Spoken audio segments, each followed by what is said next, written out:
Hello friends, welcome back to my channel. Today we are going to do Logit models in practical. So we will use the same data that we did in our LPM class. So if you want to watch our LPM class, then the video is in our channel in the playlist of limited dependent variables. I recommend that you watch the LPM video before watching the Logit video so that you can understand in a better way.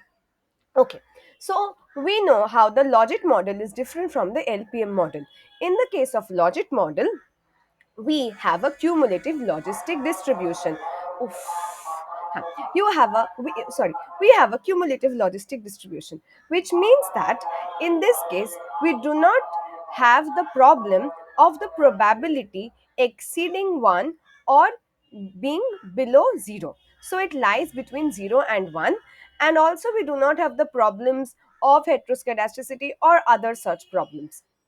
So, in the case of Logit model, we know how the probability is framed. So here pi, that is the probability that yi, that is our dependent variable, is equals to 1, is equals to 1 by 1 plus 1 by e to the power alpha plus beta x, and the log of odd ratio is equals to alpha plus beta x. So as we had described this data in the previous video, so this data is about how heart attack, how the probability of a person getting a heart attack is determined by other factors like the person's age, BMI, gender, etc. So, as we know, heart attack is a limited dependent variable. It is a binary choice variable. So, if you have a heart attack, then heart attack equals to 1. Sorry, our data is a little insensitive. And if you do not have a heart attack, then heart attack equals to 0. So, doing logit is very easy. You just need to do logit. The command is logit. So, we do logit, heart attack, age, BMI, female. Okay. See, we have the data. Now, as we know, Logit models use MLE. The estimation in Logit models is done through MLE. So you see there is a series of iteration here. Okay. And after the fourth iteration, in the fifth iteration, both actually I do not understand this. Okay, so I will not say. Okay. In the case of the model's overall fitness, so we will see that it is a overall significant model because okay, yeah, here you do not have F value, I guess. Okay, so here you have likelihood ratio. So, anyways, this model is overall significant. Okay, and also you cannot estimate these models using R squared. Okay, so here you use other measures like McFadden R square, pseudo R square. So here you have pseudo R square. Okay, okay. Now let us see this. See how the coefficients are varying. So in the case of age, as you see, here remember, since we have not given the command OR after running the regression, so we are not seeing the odd ratio. What we are seeing is the log of odd ratio in our left hand side. So our log of odd ratio is getting affected by this coefficients. So as we see that since this is positive here, right, and all of them are significant at 5% level, BMI is not significant at 5% level, it is I think significant at 10% level. I am not very sure and I might be wrong, then please comment, because I always get confused between the levels. Okay, then please comment. Okay, if I am wrong, I will see your comment and I will feature your comment. Okay, in the case of age, since it is positive, as we can see, um, uh,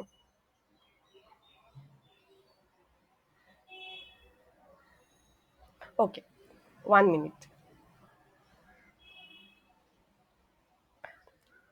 Okay, since it is positive, then we can say that as the age of the individual increases, then the log odds in favor of the event happening increases. That is, the log odds of you having a heart attack will increase if your age increase. Okay, sorry, but okay. In the case of BMI also, it is positive. That is, if your BMI, sorry, if your BMI is increasing, okay, then the log odds of you having a heart attack will increase. Okay, so you should take care of your health. So in the case, okay, now this is a good thing actually. So here we have a dummy variable which is female. So female, I will show you. Look at the variables window. Okay, look at the variables window. Huh. So female is 1 equals to female, 0 equals to male. Okay, so in the case of female, and you know that STATA always considers the 0 as the base category. So compared to male, if you are a female, then the log odds of you having a heart attack will be less, will decrease. Okay, so which is why this is negative. Hmm.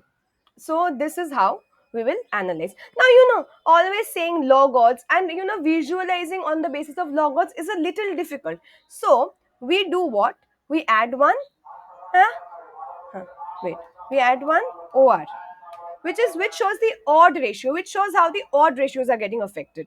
Here, since the odd ratio is greater than 1, okay, since the odd ratio is greater than 1, we can see that odd ratio is what? Pi by 1 minus Pi.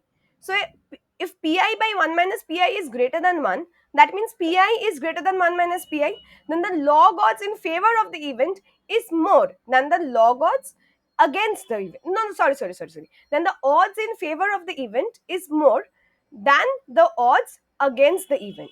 That is, Pi is greater than 1 minus Pi. Pi is odds in favor of the event. Okay, so as you see, as age increases, odds in favor of the event increases. Odds of you having a heart attack will increase. As your BMI increases, odds of you having a heart attack will increase. But here this is less than 1. That means here the denominator is more than the numerator.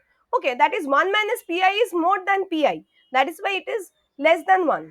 Okay, so compared to male, that if you are a female, then the probability of you having a heart attack will be less. Okay, now we will predict our y hat. So we will do predict y hat 2 because we had done predict y hat 1 before, so I'm doing predict one y hat 2. Okay, so it got predicted. Okay, so I will show you the data. I don't know if it is visible to you. So okay, we have one y hat 2 now. Hmm. Yeah, we have one y hat 2 with the probabilities here. So if you browse the data, then you can see. Hmm. Okay, so now we will do fit stat. I don't know what is fit stat. Okay. Now I know what is fit stat. Fit stat basically tells you these things. That is fit stat. Okay, so this okay. I just know McFadden's R square. It shows what is about the goodness of fit of the data. I know count R square. It also shows the goodness of fit of the data. AIC, BIC, it is about some information. A kike is information criterion and Bayesian information criterion. It is about how much information got lost in the data. Okay. So then we have adjusted count R square. These are basically showing how fit the data. These are basically showing the goodness of fit. Okay, and this LR3, 3 is the degrees of freedom because we have three extended variables here. So LR3 is basically, it will show how fit your model is, overall fitness of the model or the overall significance of the model. And probability greater than LR is 0.00, which means it is a very good model. It is very significant on an overall level. Okay, so now we will do a two-way plot. We will see how our y hat is distributed. Two-way scatter y hat to heart attack age. Like, remember, in the case of LPM, if you watch the previous video, for those who haven't watched, we had the data surpassing 0 and 1.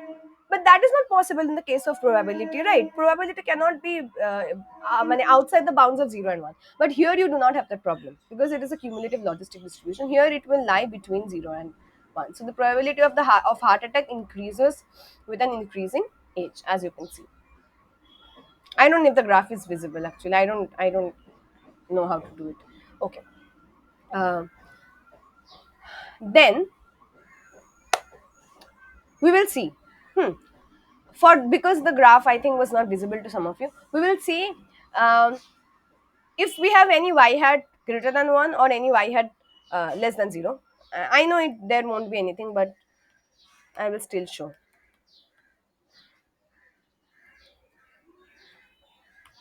See, 0.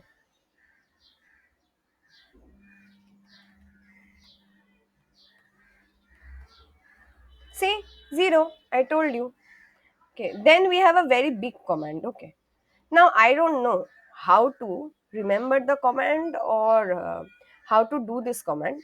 I think there is some, I think there is something you need to click, you know. But I had actually not done that class, so I do not know. So here is the scatter graph.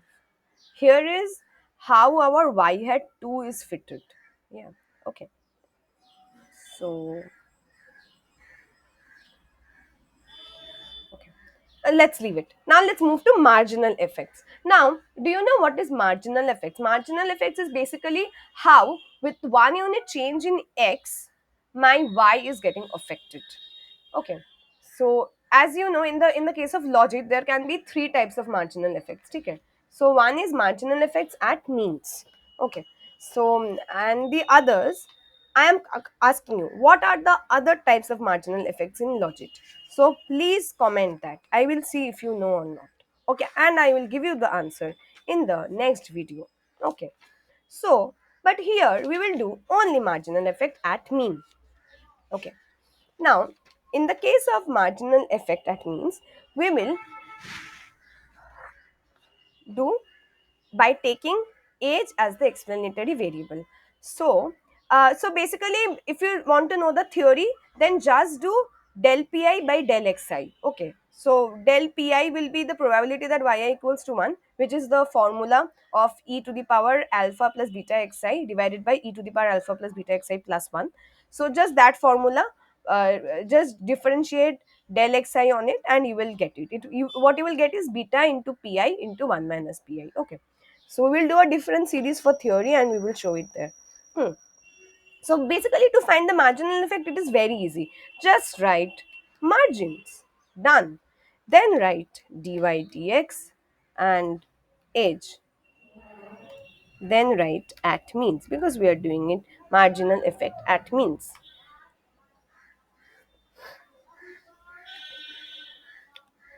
So, other things remaining constant, if my age increases by 1 unit, then the probability of me having a heart attack increases by 0.0016 units.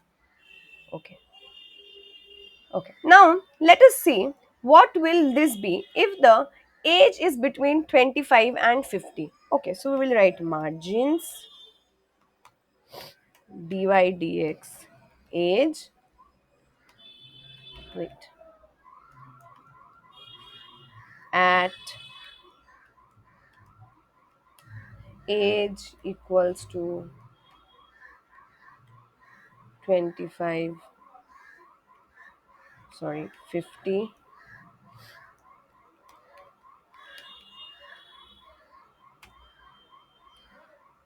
See? So you have the data for at age equals 25 and at age equals to 50. So when you are at a lower age, then with 1 unit increase in age, your probability of having heart attack increases by a lesser amount than that in the age of 50. So when you have reached 50, after that, as you are aging, okay, your probability of having a heart attack is increasing more and more rapidly. Okay, so here it is 0.0002 when you are just 25, but when you are 50, then the probability increases by 0.0019. Okay.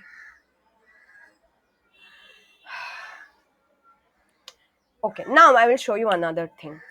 So what if we do this? Okay, and we write 1 5 in the middle, then what will happen?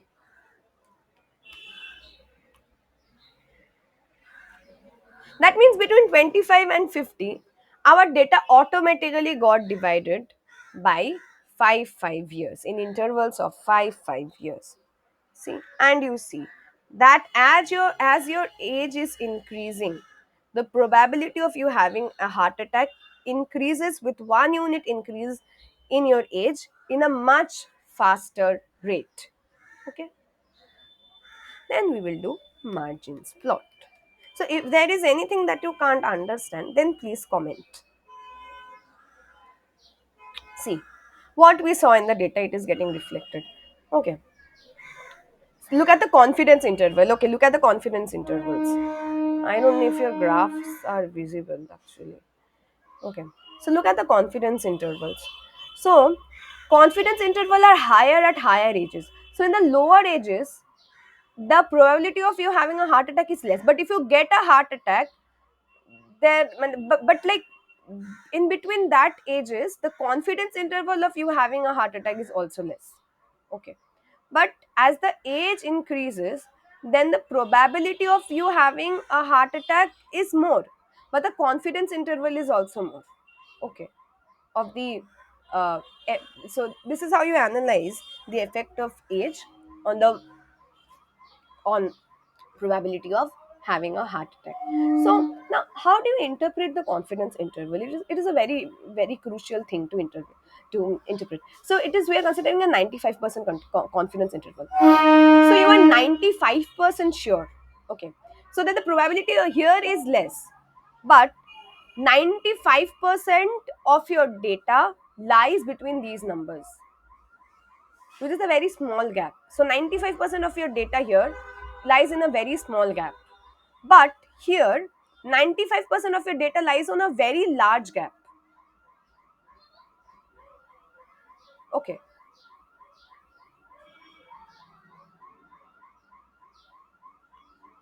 so this is how you do it.